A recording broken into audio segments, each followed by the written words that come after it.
Mega Evolution and Primal Reversion are two concepts that have been recently introduced in the latest Pokemon games. So far we only have scattered information here and there regarding their origins and how they truly function.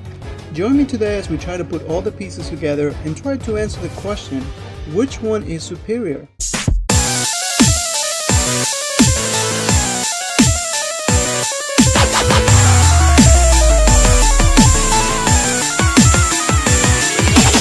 Let's start this off with Mega Evolution, as it was the first one introduced back in Pokémon X and Y.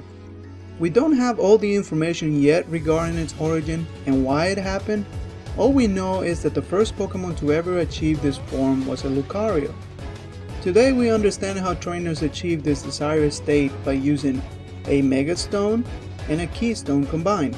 According to Professor Sycamore, obtaining these stones is just part of the process, because without a strong bond between the Pokémon and its trainer, Mega Evolution cannot be achieved. So, in essence, trainers are the catalyst. But before I move on, let's try to explore what Mega Stones really are. Again, according to Professor Sycamore, Mega Stones are the result of evolutionary stones being irradiated by the power of the legendary Pokémon Yveltal and Xerneas. What this means is that by exposing a thunderstone or a leafstone to these legendary Pokémon, they become Mega Stones. As far as the keystones, there is no explanation as to their origin. Perhaps it's created at the same time the Mega Stones are produced, but as of now there's no evidence to support it. We have yet to understand why these stones are formed specifically for certain Pokémon, and without the right one, you will never achieve Mega Evolution. Or can you? I will come back to this later. Now let's talk about the latest concept introduced, Primal Reversion. There are only two Pokemon known to achieve this state, Groudon and Kyogre. It is so new that we have very limited knowledge. I am sure that more information will be dispersed in the future, but as of right now, all we have is the legend we learn about in ORAS. I will now read it to you. Long ago, there appeared in Hoenn two Pokemon of fearsome power. These two became known in later times as Groudon and Kyogre.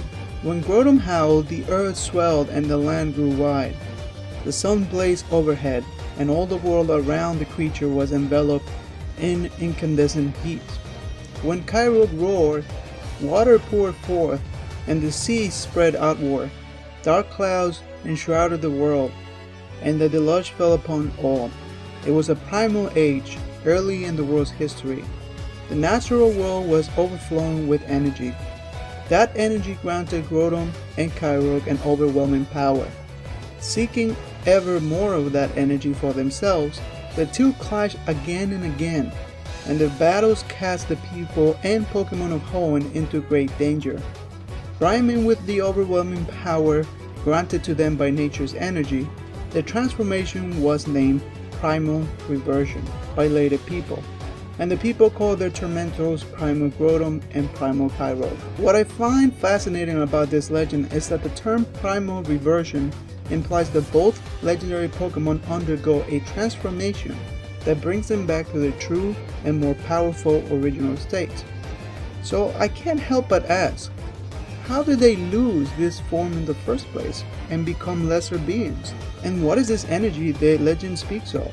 Could it be related to the infinite energy that was used by the ultimate weapon? These are only a few questions that I'm anxious to get some answers.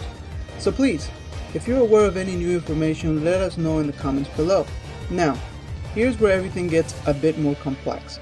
The Pokemon world was in great danger, as it was at the mercy of Primal Groudon and Primal Kyogre.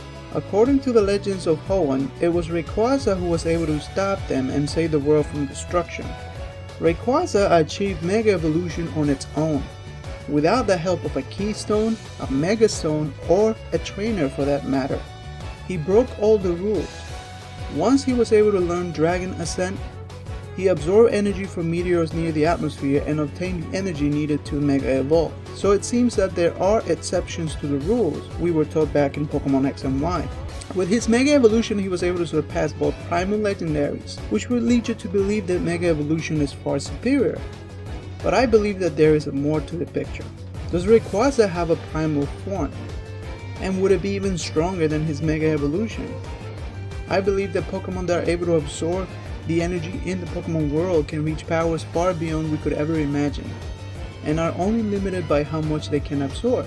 With that said, each Pokemon is unique and have untapped powers that are yet to be discovered. As we learn more and more about these amazing creatures and their lore, perhaps one day we can finally put all the pieces of the puzzle together. Thanks so much for watching. I would love to hear your opinion, or if you have any new information, please comment below. If you want to help me out and the work I do, please don't forget to hit that like button and share this video. Maybe, just maybe, you could be awesome and subscribe to my channel. This is Obi saying peace out until the next Pokemon video.